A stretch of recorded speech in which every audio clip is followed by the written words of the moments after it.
Line Kashmir honey. அழகும் வாசனையும் கமழும் காஷ்மீர் லயன் காஷ்மீர் ஹனி. அசல் தேன் அசந்தேன். குக்கரி சேனலை பார்த்து யார் வேணாலும் சமையல் பண்ணலாம். ஆனா சுவையான சமையல் பண்றது எப்படி? நான் இதயம் நல்லெண்ணெயில சமையல் பண்றேன். ஆஹா ஓஹோன்னு பாராட்டுறாங்க. நீங்களும் இதயம் நல்லெண்ணெயில சமையல் பண்ணுங்க, பாராட்ட வாங்குங்க. தினம் தோறும் வாங்குவே இதயம் இதயம். வணக்கம். செய்திச் சுருக்கம். ஜம்மு காஷ்மீரில் தொடங்கியது 2ஆம் கட்ட ஓட்டுப்பதிவு. ஜம்மு காஷ்மீரில் 3 கட்டங்களாக சட்டசபை தேர்தல் நடத்தப்படுகிறது. மொத்தமுள்ள 90 தொகுதிகளில் முதற்கட்டமாக கடந்த 18ஆம் தேதி 24 தொகுதிகளுக்கு தேர்தல் நடந்தது. 2ஆம் கட்டமாக 26 தொகுதிகளுக்கு இன்று ஓட்டுப்பதிவு நடக்கிறது. காலை 7 மணி முதல் மக்கள் வரிசையில் நின்று ஓட்டளித்து வருகின்றனர். மாலை 6 மணி வரை ஓட்டுப்பதிவு நடக்கும். 2ஆம் கட்ட தேர்தலையொட்டி ஜம்மு காஷ்மீர் முழுவதும் பாதுகாப்பு பலப்படுத்தப்பட்டுள்ளது. 3ஆம் கட்டமாக 40 தொகுதிகளுக்கு அக்டோபர் 1 தேர்தல் நடக்கிறது. ஓட்டு எண்ணிக்கை அக்டோபர் 4 நடக்கவுள்ளது. மரத்தில் மோதிய டூரிஸ்ட் வேன், 6 பேர் மரணம், 14 பேர் படுகாயம். விழுப்புரம் மாவட்டம் உளுந்தூர்பேட்டை அருகே மேட்டத்தூர் கிராமத்தில் இன்று அதிகாலை டூரிஸ்ட் வேன் ஒன்று சாலையோர மரத்தில் மோதியது. இதில் வேனில் பயணித்த 2 பெண்கள் உட்பட 6 பேர் சம்பவ இடத்திலேயே உடல் நசுங்கி இறந்தனர். 14 பேர் படுகாயமடைந்தனர். அவர்கள் விழுப்புரம் அரசு மருத்துவமனையில் சிகிச்சைக்காக அனுமதிக்கப்பட்டனர். திருச்செந்தூர் கோயிலுக்கு சென்றுவிட்டு ராணிப்பேட்டை திரும்பும்போது விபத்து ஏற்பட்டுள்ளது. கனமழையின் காரணமாக கட்டுப்பாட்டை இழந்து விபத்து ஏற்பட்டதாக கூறப்படுகிறது. உளுந்தூர்பேட்டை போலீசார் விசாரிக்கின்றனர். ஹரியானாவில் பிரதமர் மோடி இன்று சூறாவளி பிரச்சாரம். ஹரியானா சட்டசபை தேர்தல் அக்டோபர் 1 ஒரே கட்டமாக நடக்கிறது. 4 ஓட்டுகள் எண்ணப்படுகிறது. மொத்தம் 90 இடங்களை கொண்ட ஹரியானா சட்டசபையில் 73 பொது தொகுதிகளும் 17 தனி தொகுதிகளும் உள்ளன. ஹரியானா சட்டசபை தேர்தலையொட்டி பிரதமர் மோடி இன்று அங்கு பிரச்சாரம் செய்கிறார். அங்குள்ள சோனாபட், ஹிசார் உள்ளிட்ட இடங்களில் பேரணி, பிரச்சார கூட்டங்களில் பங்கேற்ற பாரதிய ஜனதா வேட்பாளர்களை ஆதரித்து பேசுகிறார். மாநில சட்டசபைகளில் ஏஐ தொழில்நுட்பம். டெல்லியில் நடந்த காமன்வெல்த் பார்லிமெண்ட் 2 நாள் கருத்தரங்கின் முடிவில் லோக்சபா சபாநாயகர் ஓம் பிர்லா பேசினார்.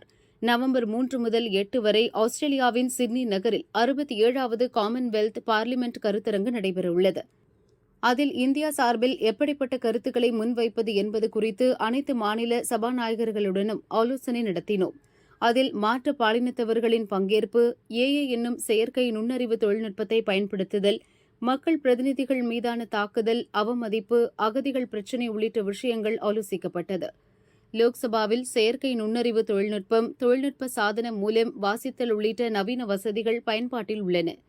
பல மாநிலங்களை சேர்ந்த எம்பிக்களின் உரைகள் அவரவர் தாய்மொழிகளிலேயே மொழிமாற்றம் செய்யப்படுகின்றன. லோக்சபாவைப் போலவே அனைத்து மாநில சட்டசபைகளிலும் செயற்கை நுண்ணறிவு தொழில்நுட்பம் உள்ளிட்ட நவீன வசதிகளை கொண்டுவர வேண்டும். அலுவலகங்கள் அனைத்தையும் டிஜிட்டல் மயமாக்க நடவடிக்கை எடுக்க வேண்டும். அதன் மூலம் இந்தியாவில் ஒரே நாடு ஒரே டிஜிட்டல் பிளாட்ஃபார்ம் என்ற இலக்கை எட்ட முடியும் என்றும் ஓம் பிர்லா பேசினார். 10,000 கோடி ரூபாய் ஜிஎஸ்டி வரி ஏய்ப்பு. நாடு முழுவதும் ஜிஎஸ்டி வரி ஏய்ப்பை தடுக்கும் வகையில் மறைமுக வரிக்கான மத்திய வாரிய அதிகாரிகள் சிறப்பு சோதனை நடத்துகின்றனர். இதுவரை நடந்த சோதனையில் 10,700 போலி ஜிஎஸ்டி பதிவுகளும் 10,179 கோடி ரூபாய் வரி ஏய்ப்பும் நடந்திருப்பது தெரியவந்துள்ளது. ஜிஎஸ்டி பதிவை ஆதார் மூலம் உறுதிப்படுத்தும் நடைமுறை 12 மாநிலங்களில் உள்ளது. அக்டோபருக்குள் மேலும் 4 மாநிலங்கள் செயல்படுத்த உள்ளன. இதனால் தமிழகம் உட்பட 20 மாநிலங்களில் சரிபார்ப்பு பணி இந்த ஆண்டு இறுதிக்குள் நடக்கும். ஒரு மாதத்தில் ஏராளமான விலைப்பட்டியலை வெளியிடுகின்றனர். இதற்கு விரைவில் கட்டுப்பாடு கொண்டு வர திட்டமிட்டுள்ளோம் என மறைமுக வரிக்கான மத்திய வாரிய அதிகாரிகள் கூறியுள்ளனர்.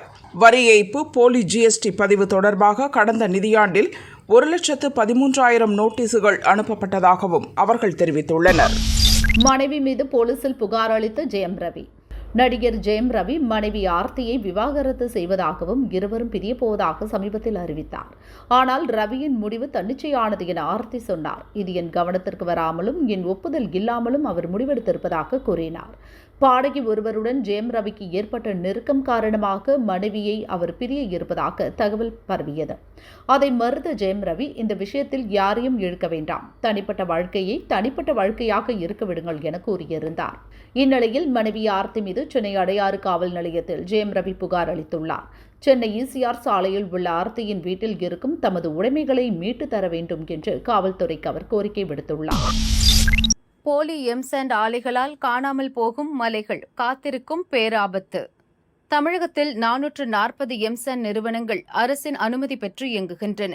இந்த நிறுவனங்களில் தயாரிக்கும் எம்சாண்டை தான் கட்டுமான பணிகளுக்கு பயன்படுத்த வேண்டுமென பொதுப்பணித்துறை அறிவித்துள்ளது. இதற்கு மட்டுமே இந்திய தர நிர்ணய அமைப்பின் BIS சான்றிதழ் கிடைத்துள்ளது. இந்த நிறுவனங்கள் தினசரி 2 லட்சம் டன் எம்சாண்ட் தயாரித்து கட்டுமான பணிகளுக்கு வழங்குகின்றன. ஆனால் சந்தையில் தினமும் 4 லட்சம் டன் எம்சாண்ட் வருகிறது. கருங்கல் ஜல்லி தயாரிக்கும் கிரஷர்களை ஒட்டி அனுமதியின்றி போலி ஆலைகள் இயங்குகின்றன. அதன் மூலமே தரமில்லாத எம்சாண்ட் புழக்கத்துக்கு வருவது அதிகாரிகள் ஆய்வில் தெரியவந்துள்ளது. இதற்கு காரணம் தனியார் நிலத்தில் உள்ள பாறைகளை வெட்டி எடுக்க கனிமவளத்துறை தாராள அனுமதி அளிப்பதுதான் என கூறப்படுகிறது. அதை தவறாக பயன்படுத்தி பாறைகள் அதிக அளவில் வெட்டி எடுக்கப்படுவதால் மலைகள் அழியும் ஆபத்து ஏற்பட்டுள்ளது. ஆற்று மணல் குவாரிகள் மூடப்பட்ட நிலையில் எம்சாண்ட் பயன்பாடு வெகுவாக அதிகரித்துள்ளது. ஆனால் தங்களுக்கு கிடைப்பது தரமான எம்சாண்ட் தானா என்பதை எளிதில் அறிய முடியாத நிலை இருப்பதாக தமிழக மணல் எம்சாண்ட் லாரி உரிமையாளர்கள் கூறுகின்றனர். போலி நிறுவனங்களால் அதிக அளவு தரமில்லாத எம்சாண்ட் தயாரித்து கட்டுமான பணிகளுக்கு வழங்கப்படுகிறது. கனிமவளத்துறை அனுமதியை தவறாக பயன்படுத்தி குவாரி உரிமையாளர்கள் பக்கத்தில் இருக்கும் மலைகளிலும் பாறைகளிலும் அதிக அளவு வெட்டி எடுக்கின்றனர். இதனால் மலை குன்றுகள் இருந்த இடங்கள் பெரிய பள்ளங்களாக மாறி வருகின்றன. இயற்கை வளமான மலைகளை பாதுகாக்க வேண்டும் என்றால் போலி நிறுவனங்களை கட்டுப்படுத்த வேண்டும். ஆற்று மணல் விற்பனை ஆன்லைன் முறைக்கு மாற்றப்பட்டது போல் அனைத்து நிறுவனங்களின் எம்சாண்டையும் பொது இடத்தில் இருப்பு வைத்து கலெக்டர் சான்றளித்த பின் விற்பனை செய்யலாம். விற்பனையை முறைப்படுத்தினால் போலிகளை தடுக்கலாம் என்றும் தமிழக மணல் எம்சாண்ட் லாரி உரிமையாளர்கள் ஒருங்கிணைந்த நல கூட்டமைப்பு அரசுக்கு யோசனை கூறியுள்ளது. எம்சாண்ட் தயாரிப்பு கட்டுப்பாடு இன்றி அதிகரித்தால் குறிப்பிட்ட காலத்துக்கு பின் மலைகள் அழிந்துவிடும் என ஓசை அமைப்பின் தலைவர் காளிதாசன் எச்சரித்துள்ளார். இதன் மூலம் மலை சார்ந்த மரங்கள், வன உயிரினங்களும் கடுமையாக பாதிக்கப்படும். எனவே கட்டுமான பணிகளுக்கு புதுப்பிக்கத்தக்க வகையில் மாற்றுப் பொருட்களை கண்டுபிடிப்பதில் வல்லுநர்கள், கட்டுமானத் துறையினர், அரசு அதிகாரிகள் கவனம் செலுத்த வேண்டும் எனவும் அவர் கேட்டுக் கொண்டுள்ளார்.